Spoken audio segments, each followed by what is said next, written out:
everyone, and welcome back to Israel in Style, where we show you the top Israeli designers with the hottest collections. Sit down, relax, and get ready to shop till you drop with all the latest fashion from Israel. They say beauty is in the eye of the beholder, and what better way to truly grasp this concept than to see how 46 different designers answered the simple question of, what are eyeglasses? So last week we went to visit the Design Museum in Holon to check out a new exhibition commissioning talented designers from tons of different fields. Whether they were architects, clothing designers, or jewelers, they were all on the same mission to redefine the art of eyewear. And we got an inside look at some of their different approaches.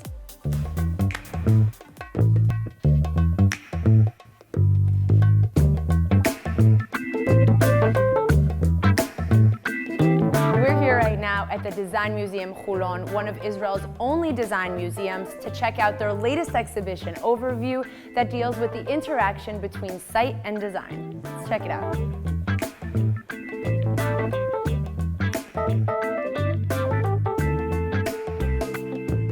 We're here right now with the chief curator of the Design Museum Holon and of the overview exhibit, Maya Dvash. Tell us, Maya, what is the concept of this exhibit?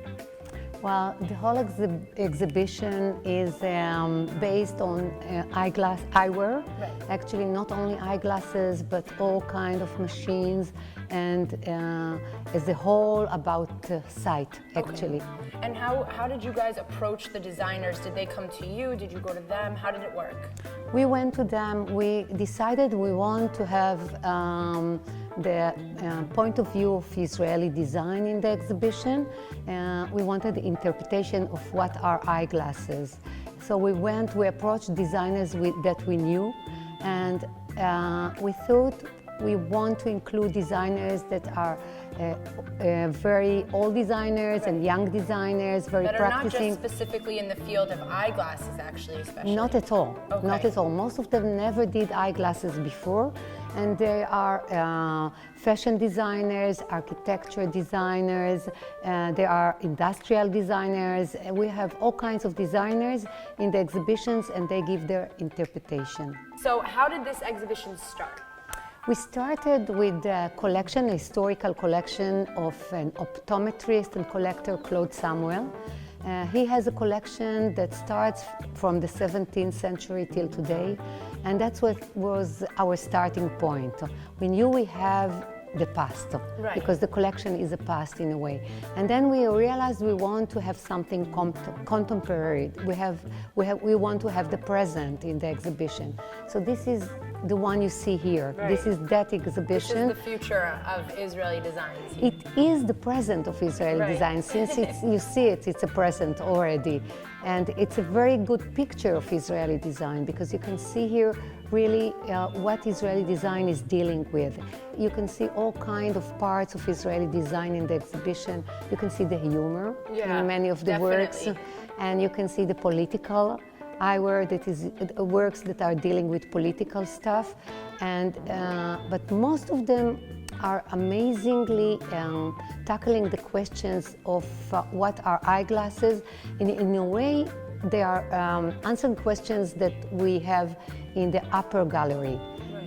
Like, how do you make eyeglasses stay on your nose? Oh, yeah. Because okay. that was a part in history, or a stage in history, that it wasn't that clear.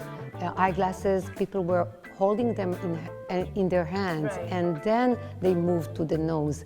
So there are answers to questions that rise on the upper gallery. Right. Thank you so much. You're welcome, and enjoy the exhibition. Thank you.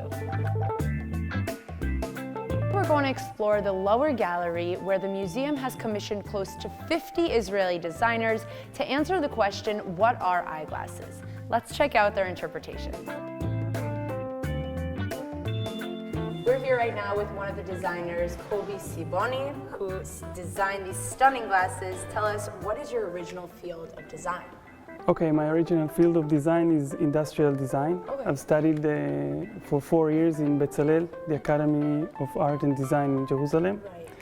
Right. I've graduated in 2011, and since then I'm working mainly with 1 millimeter thick metal wire. So this is the material you tend to use Yes. also in your other work. Yeah, I And have. that's what you incorporated here when they commissioned you. Exactly. Through the years, I've exhibited in several exhibitions, and my main material was 1 millimeter thick metal wire. Okay, great. So how do you think that your design background influences how you perceive glasses? Okay, so I studied industrial design, so I learned how I can take parts of the glasses. For example, we have the lenses, we have the handles, we have the frame. So I just kind of took it apart and rebuilt it differently. Differently, Yeah. the way that you saw it in your head, Exactly. it should look like. Yeah, and the aesthetic of this sketch inspired me to do those designs. Amazing. Thank you so much, Kobe. Thank you and very good much. luck. Thank you. Thank you very much.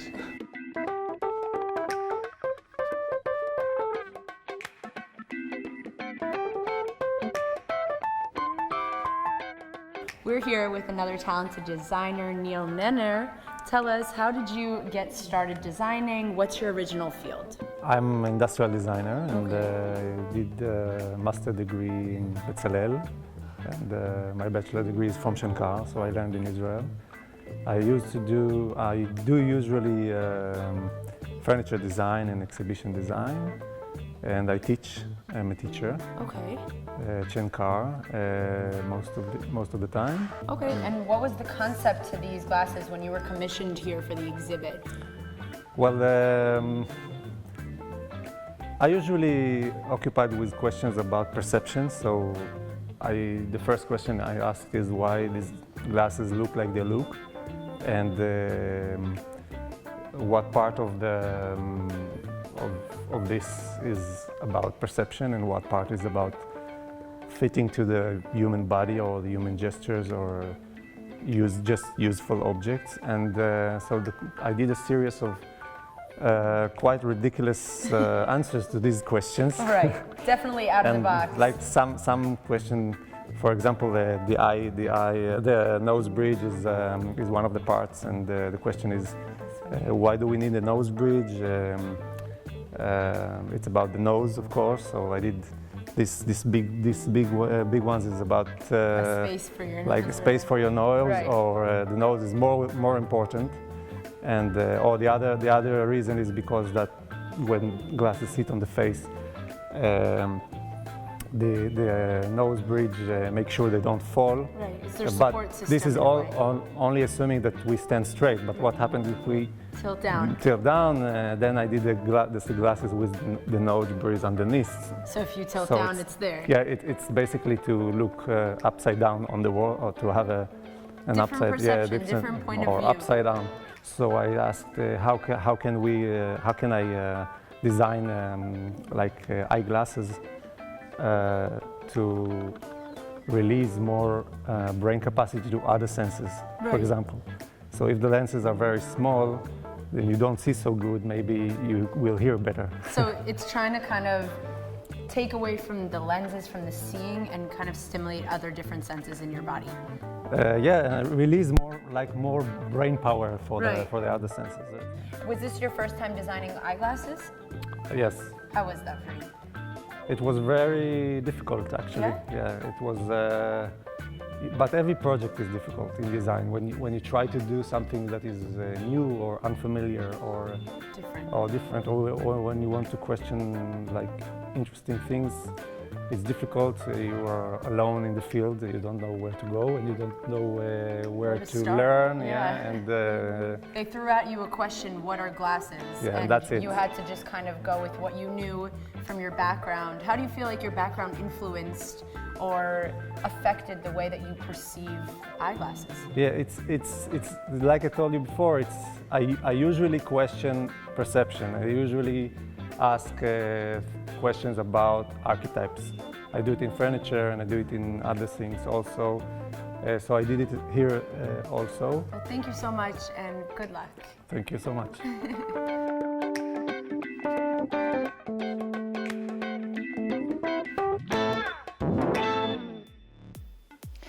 It's beautiful to see how each designer interpreted their challenge in their own unique way. Some designers created glasses to challenge the pre-existing baseline for how eyewear should look. Others created glasses that they intend to manufacture at the end of the exhibition, and one designer even created a pair that allows the users to design their own frame shape. Let's take a look at a few more participants.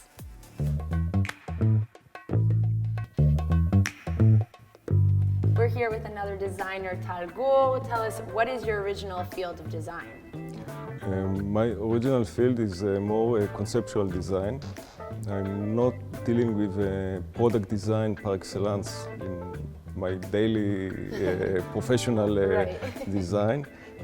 So for me, any kind of exhibitions or commission work for exhibition, it's a kind of a challenge, which is, this is more my field, like design. How was it answering the question, what are eyeglasses?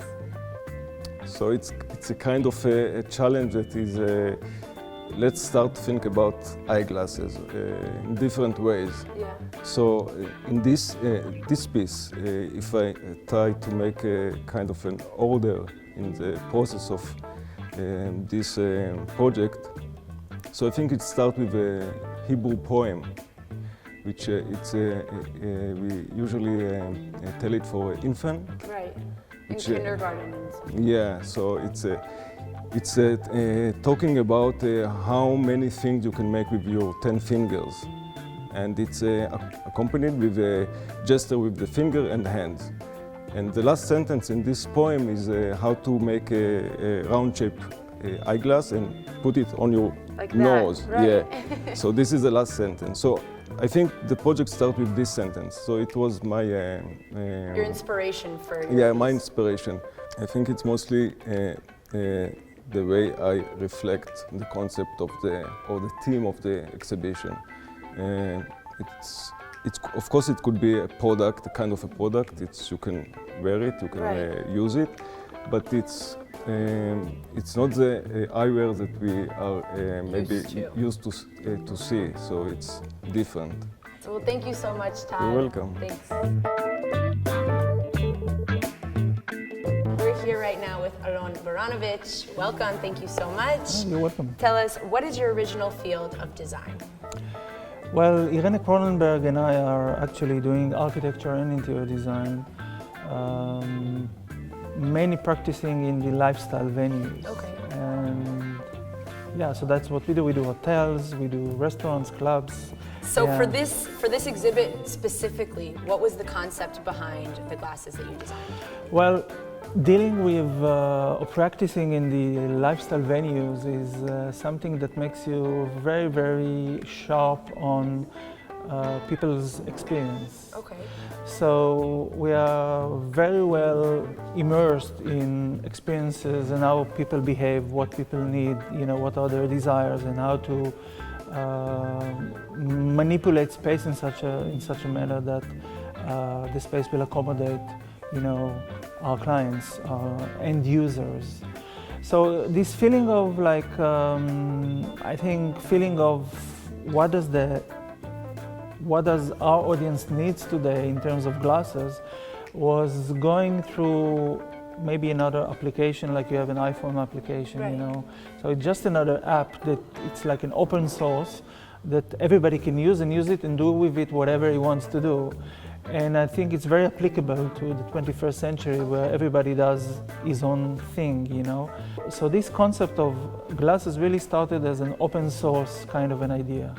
How can you make glasses that are an open source? And we came up with this, I think, fantastic idea of having a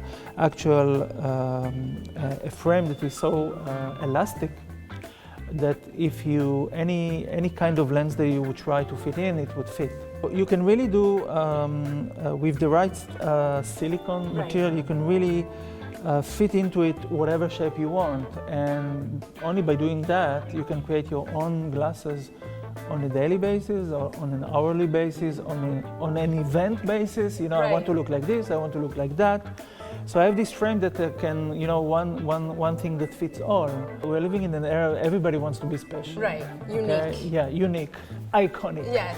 And I think that this solution is a great solution for that purpose. Great. Well, thank you so much and Oh, good luck. you're welcome. Thank you. We're here with our final designer for today, Omer Polak, to talk about his funky concept for these designs, which I'm wearing right now. So tell us, what is your field of design? Where did you start? So actually my studio located in Florentine. It's a neighborhood in Tel Aviv. A lot of workshops, a lot of like industry that usually do kitchen and tables and stuff out of Formica. Okay. So that was actually the first perspective or like the point of view. I started to research around my studio. And then I decided to come out with this concept, which is 5 different sunglasses. Each sunglasses represent different person in our neighborhood. It's like different character. So I can give, for example, these glasses here. They are inspired by this Taglit, Taglit girls that arrived to Tel Aviv, and they're going around very surprised out of the graffiti on the walls and taking a lot of pictures. The glasses are made by layers, which is also kind of characterized the way of the neighborhood. Do you plan on really producing this, or was it just for the exhibition itself? Yeah, actually, I'm planning to take it to the next step. Because to be honest, when I first walked in here, these were the ones that I was like, oh, I would actually buy these. These I would wear. Thanks. So you should definitely go and do that, and I wish you all the luck in the world. Thanks a lot. Thank you so much.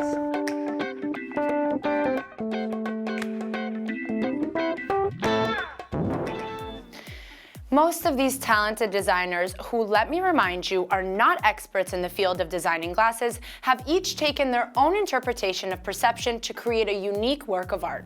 And let me tell you, some of them had me questioning my own perception. After all, each person can look at the same piece of art and see something completely different. But behind each pair of glasses is a story, an explanation, and a general understanding about how that specific designer sees glasses. So if you happen to be in the area, make sure to go check out the overview exhibition at the Design Museum Holon.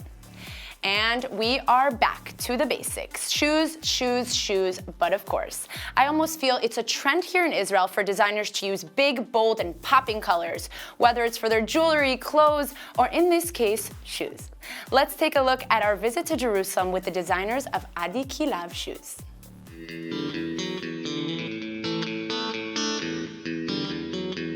We're here right now in the heart of Jerusalem to meet the designer and the business aspect of Adi Kilav, Adi the designer, and Maol. Thank you guys so much for having us here. Nice to meet you. Tell us how you guys got started in designing shoes. I began studying making shoes in age 40. Okay. I follow my dream to make shoes in age 40. Yeah, so you just went, at age 40, you decided this is what I want to do. Yes. So how would you guys describe your style?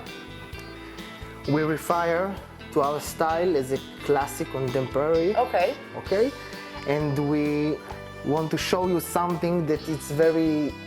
Unique, it's kind of more recognizable about your Yes, shoes. we are starting all. I'll show you how we like to make shoes in one color. Right. Okay? And then you have a lot of accessories. Yeah, okay, that's so nice. that you can change with other colors and stuff like this. We are study designing. From the beginning, we must be comfortable. So you focus first on the comfort. Yes. And then you smart. go up from there. And then we start the design Right. to see where is the stitches need to be, where is the fit, and everything. Okay.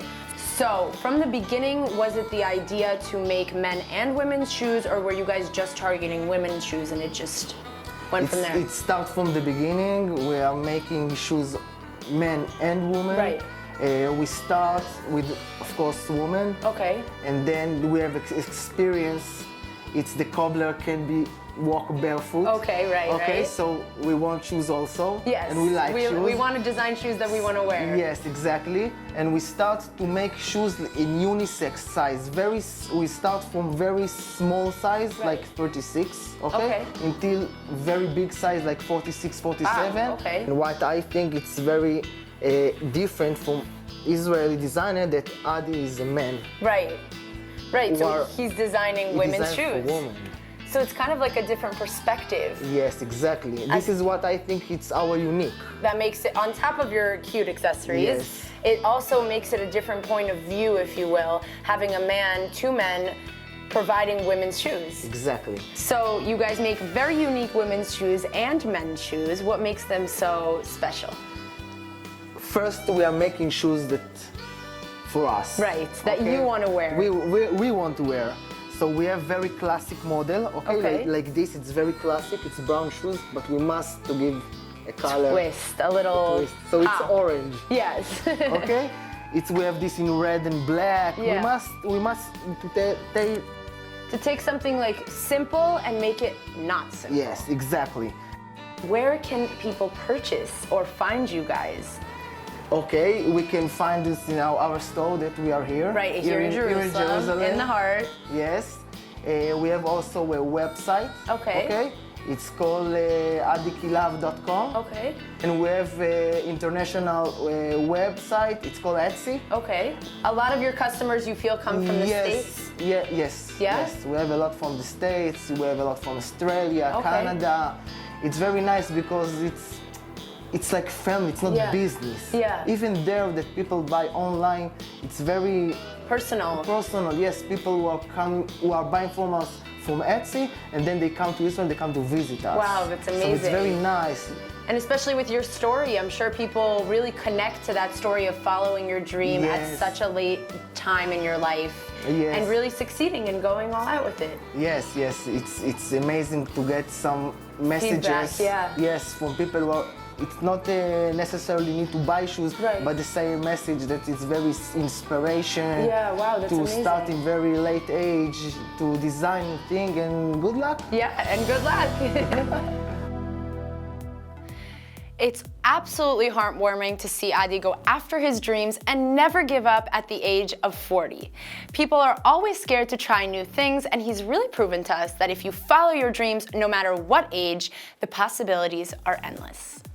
Okay, so up next we have with us in the studio the fabulous and stunning fashion blogger Karen Orr.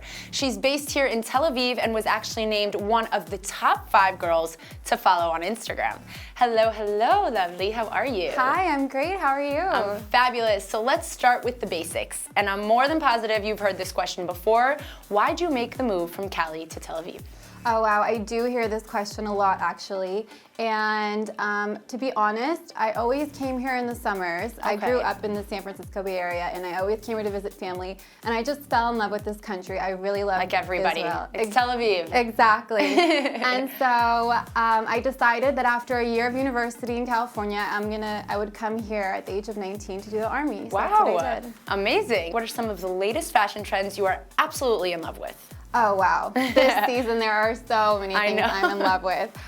Definitely if you've seen my Instagram feed, you'll see that I love fishnets. Fishnets are definitely in this season, and I love wearing them with the skirts, with jeans, with everything. Ripped jeans underneath it, yes, for sure. Exactly. And another big trend this season is velvet. Yes. I've been seeing it everywhere and I love it. Velvet dresses, velvet tops. Bags even. I've seen a velvet purse, very, very cute. Exactly. Okay, so after living in California and now you live in Tel Aviv, what can you say are some differences in style you've noticed over the years? Oh wow, there is a huge difference between California and Tel Aviv, not just in culture, but in style. I think the weather has a big influence on it. I think that here there's more seasons. Okay. So it's a lot hotter in the summer, it's a lot colder in the winter, so you're gonna see a lot more girls in like denim shorts and tiny tank tops. Okay. And there it's kind of like temporal all year long. Yeah, so. it's very basic. Exactly, it's a lot more basic. Great, well thank you so much for being with us, Karen. Thanks and for as having usual, me. I will continue to stalk you on Instagram. All right, everyone, we are nearing the end of another fashion-filled show. Thank you to all the talented designers who participated and showed off their unique designs. Make sure to tune in every week for a new episode of Israel in Style to see some of the hottest fashion straight from the Holy Land. You can always check us out on iltv.tv/Israel in Style. Thanks for watching, everyone, and have a fabulous day.